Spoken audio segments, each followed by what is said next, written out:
Assalamualaikum warahmatullahi wabarakatuh. Kami dari kelompok 8 yang beranggotakan 2 orang dengan saya sendiri, Salsabila Syifa Indrian dengan NPM 2241256 dan partner saya yaitu Moj Ihda Farhan Effendi dengan NPM 2241265. Di sini kami ingin mempresentasikan hasil laporan analisis kami yaitu dari PT Mitra Selayang Indonesia. Ya, di sini ada bab 1 pendahuluan. Latar belakang dari PT Mitra Selayang Indonesia adalah perusahaan konstruksi yang didirikan pada tahun 2020. PT Mitra Selayang Indonesia didirikan oleh Bapak Mai Rizal, telah menjadi salah satu pemimpin industri konstruksi dengan spesialisasi utama dalam pembangunan infrastruktur dan proyek komersial skala besar oleh para profesional muda yang berpengalaman dalam bidang konstruksi. Pada tahun 2020, PT Mitra Selayang Indonesia mendorong budaya kerja inklusif, di mana setiap individu dihargai dan diinspirasi untuk berinovasi.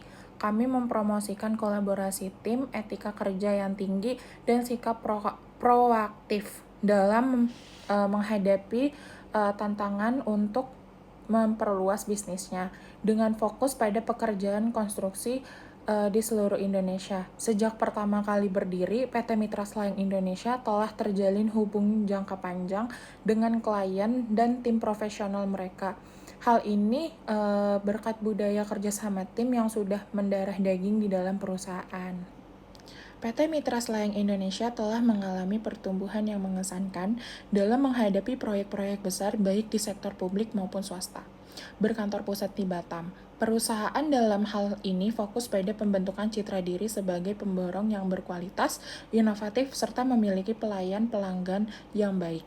PT Mitra Selayang Indonesia bertekad untuk tidak henti-hentinya menjadi yang terdepan dalam industri konstruksi, berperan aktif dalam pengembangan infrastruktur yang berwawasan lingkungan, dan memberikan nilai tambah yang maksimal bagi rakyat Indonesia. PT Mitra Selayang Indonesia mampu mengelola proyek konstruksi mulai dari bangunan komersial dan institusional hingga konstruksi industri dan infrastruktur berat. Perusahaan juga melibatkan diri dalam proyek-proyek yang lebih khusus, seperti konstruksi untuk sektor jasa pemasangan bangunan, prafabrikasi untuk gedung, konstruksi gedung, tempat tinggal, jasa kalibrasi, metrologi, manpower supply, instalasi listrik, mechanical engineering, electrical engineering, dan jasa service molding. Selanjutnya ada tujuan dan manfaat. Tujuan, menganalisis penerapan konsep etika bisnis di perusahaan PT Mitra Selayang Indonesia yang dipilih secara menyeluruh, yaitu yang pertama, mengumpulkan data dan informasi terkait strategi perusahaan dan praktik terkait etika lingkungan perusahaan. Yang kedua, memberikan pengalaman praktis kepada mahasiswa dalam melakukan penelitian lapangan kerja di perusahaan tersebut.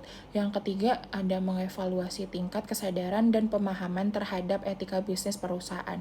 Yang keempat, mengidentifikasi dan menganalisis penerapan prinsip-prinsip etika bisnis yang berlaku di PT Mitra Selayang Indonesia. Yang kedua ada manfaat. Manfaat yang pertama itu memberikan kontribusi pada pengembangan ilmu pengetahuan dalam bidang etika bisnis. Lalu yang kedua menjadi referensi untuk penelitian selanjutnya terkait penerapan etika bisnis perusahaan. Nah, yang terakhir itu ada meminimalisir risiko pelanggaran etika bisnis. Selanjutnya ada bab 2 yaitu profil perusahaan. Nah, di sini ada visi dan misi. Visi dari PT Mitra Selayang Indonesia adalah menjadi perusahaan yang bermartabat dan terpercaya. Yang kedua ada misi, yaitu memberikan pelayan yang terbaik demi kepuasan pelanggan. Nah, selanjutnya di sini ada budaya organisasi. Budaya kerja di PT Mitra Selayang Indonesia sangat berfokus pada teamwork yang memungkinkan perusahaan untuk membangun hubungan jangka panjang dengan klien serta tim profesional mereka. Perusahaan mengutamakan nilai-nilai seperti loyalitas, kepercayaan, integritas, tanggung jawab, serta inovasi dan penghormatan. Lalu selanjutnya yaitu ada sejarah singkat. Nah, PT Mitra Selayang Indonesia merupakan perusahaan konstruksi yang didirikan pada tahun 2020 oleh Bapak Mayrizal. Sejak berdiri, perusahaan ini telah menjadi salah satu pelopor dalam industri konstruksi, dengan fokus khusus pada pengembangan infrastruktur serta proyek-proyek komersial besar. Tim yang terdiri dari para profesional muda dengan pengalaman di bidang konstruksi turut berperan penting dalam mewujudkan visi dan misi perusahaan. Lalu selanjutnya ada gambaran produksi. Perusahaan PT Mitra Selayang Indonesia juga melibatkan diri dalam proyek-proyek yang lebih khusus, seperti konstruksi untuk sektor jasa, pemasangan, pembangunan prafabrikasi untuk gedung-gedung, konstruksi gedung tempat tinggal, jasa kalibrasi, metrologi manpower, supply, instalasi listrik, mechanical engineering, electrical engineering, dan jasa service molding. Lalu yang terakhir di sini ada struktur organisasi. Yang pertama ada direktur yaitu Bapak Mayrizal, lalu yang kedua ada General Admin and Accounting. Di sini ada Zikri Susilawati, lalu yang ketiga itu ada IT yaitu Muhammad Zulkhaindra, lalu selanjutnya ada Project Manager yaitu Benny Fernando, selanjutnya ada Manager Engineering yaitu Bangun Manalu, lalu ada HR yaitu ada Zikrawati, lalu selanjutnya ada Civil Construction yaitu Abdul Latif, lalu yang selanjutnya itu ada Mechanical Piping yaitu Fahmi, lalu selanjutnya ada Mechanical yaitu Andre Dedi, lalu yang selanjutnya ada electrical yaitu Manta, dan yang terakhir ada fabrication construction yaitu Muhammad Muslim Arsyad. Selanjutnya ada bab 3 permasalahan yang diobservasi, yaitu budaya organisasi yang diterapkan di perusahaan. PT Mitra Selayang Indonesia mengedepankan budaya kerja yang berlandaskan pada kerjasama tim yang kuat, yang memungkinkan mereka untuk membangun hubungan jangka panjang dengan klien dan tim profesional mereka. Budaya perusahaan ini didorong oleh nilai-nilai seperti loyalitas, kepercayaan, integritas, akuntabilitas, dan sentisitas nilai. Selain itu, perusahaan sangat menekankan inovasi dan teknologi. Metode menjadi prioritas utama.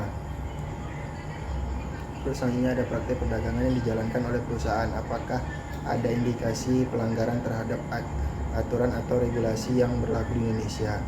Dalam praktik perdagangan, PT ini di berbagai sektor konstruksi seperti bangunan komersial dan institusi, konstruksi industri khusus, konstruksi infrastruktur berat, serta proyek-proyek di sektor instalasi listrik dan konstruksi gedung tempat tinggal.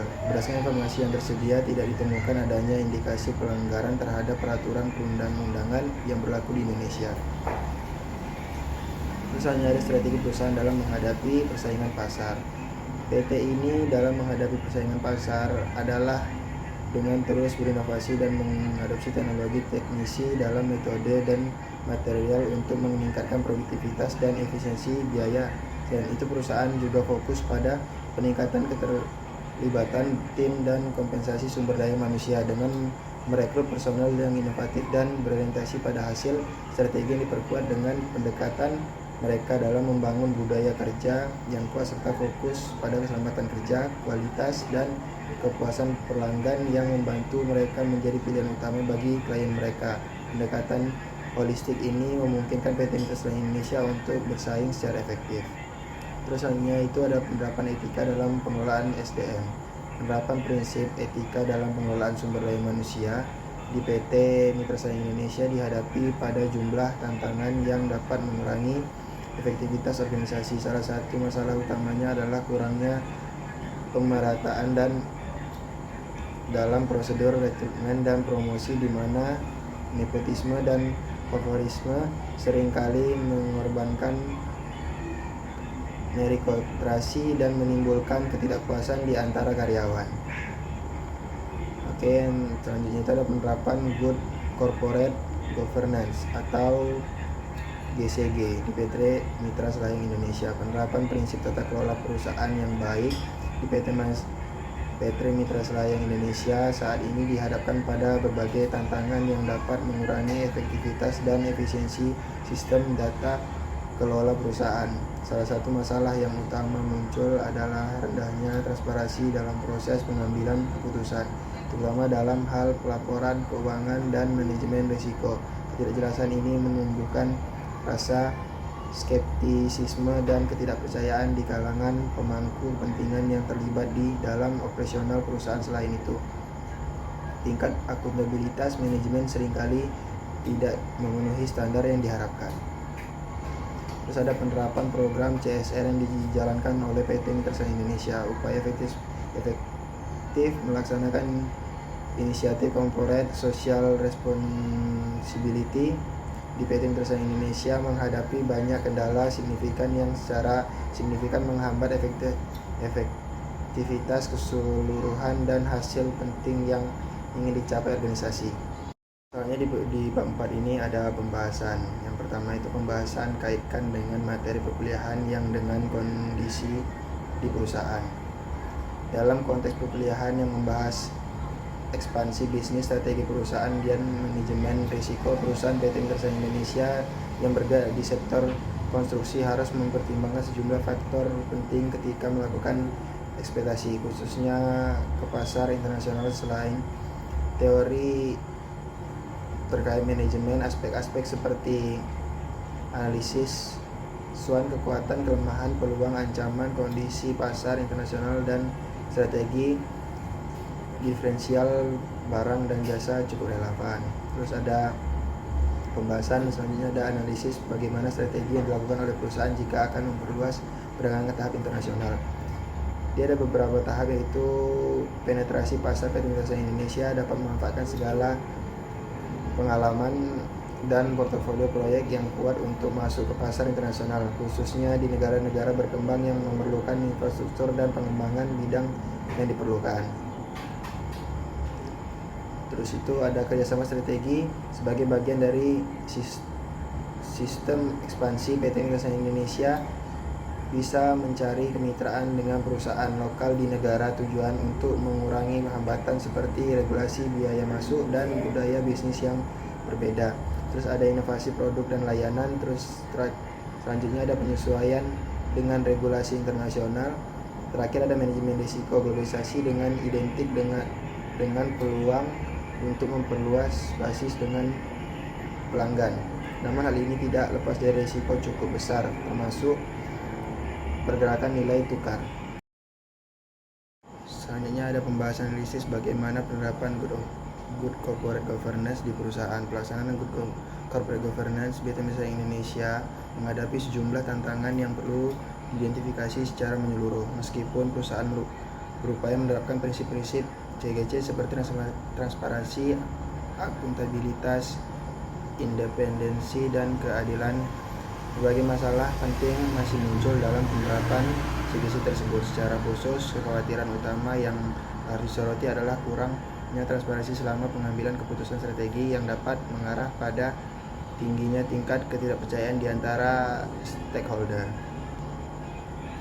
Terus ada pembahasan analisis bagaimana penerapan CSR di perusahaan. Pelaksanaan tanggung jawab sosial perusahaan CSR di PT Mitra Selayang Indonesia membutuhkan kejadian mendalam untuk menjamin bahwa program-program yang dijalankan benar-benar membawa manfaat konkret bagi masyarakat serta lingkungan sekitar. Meskipun perusahaan telah berkomitmen pada tanggung jawab sosial, berbagai hambatan masih dihadapi dalam implementasinya. Salah satu masalah utama adalah kurangnya konsisten dan fokus dalam implementasi CSR.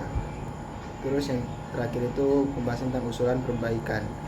Untuk pendukungan upaya perusahaan menuju ekspansi global yang lebih luas dari PT Mitra Selayang Indonesia, ada beberapa usulan peningkatan sebagai berikut, yaitu peningkatan kinerja tenaga kerja menjadi fokus di PT Mitra Selayang Indonesia. Terus ada diverifikasi proyek Mitra Selayang Indonesia juga harus fokus pada diversifikasi proyek-proyek dan pembangunan lebih lanjut. Contoh-contoh infrastruktur yang ramah lingkungan, proyek energi terbarukan itu memiliki potensi untuk bukan hanya ketertarikan, Terus ada setelah harus menyelesaikan proyek-proyek tersebut seperti proyek yang diperlukan di pasar internasional, maka PT Mitra Saing Indonesia harus memperkuat mereknya melalui proses pemasaran yang lebih intensif.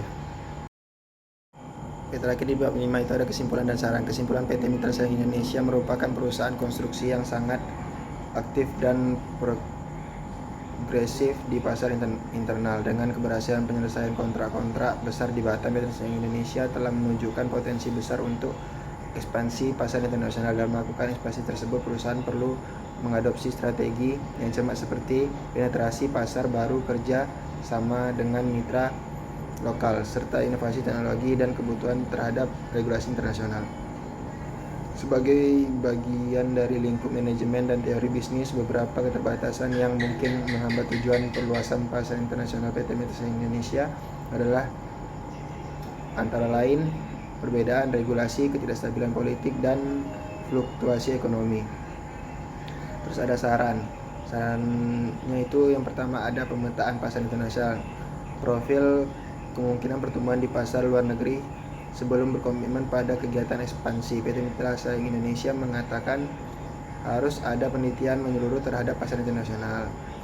Terus ada penguatan kemitraan strategi. Disarankan agar PT Mitra Saing Indonesia mencari mitra strategi di negara tujuan yang memiliki pengetahuan lokal yang baik untuk mengurangi risiko bisnis. Terus ada pengembangan teknologi dan inovasi. PT Mitra Saing Indonesia harus meningkatkan investasi pada teknologi konstruksi modern seperti modem BIM dan teknik konstruksi yang ramah lingkungan. Terus ada fokus pada keberlanjutan. Dalam konteks pasar global, semakin banyak negara yang mengajukan penawaran untuk proyek yang didasarkan pada prinsip-prinsip keberlanjutan dan ramah lingkungan. Oleh karena itu, PT Mitra Saing Indonesia dapat memasukkan konsep dan penggunaan hijau atau infrastruktur berkelanjutan sebagai bagian strategi ekspansi proyek mereka. Terus ada pelatihan dan pengembangan SDM. Terus ada peningkatan transparansi dan akuntabilitas dalam CGC. Terus ada penguatan struktur dan mekanisme pengawasan. Dan terakhir ada penyusun program CSR yang terencana dan berkelanjutan. Sekian dari hasil presentasi kami. Apabila dari kelompok kami ada melakukan kesalahan, saya ucapkan mohon maaf dan terima kasih.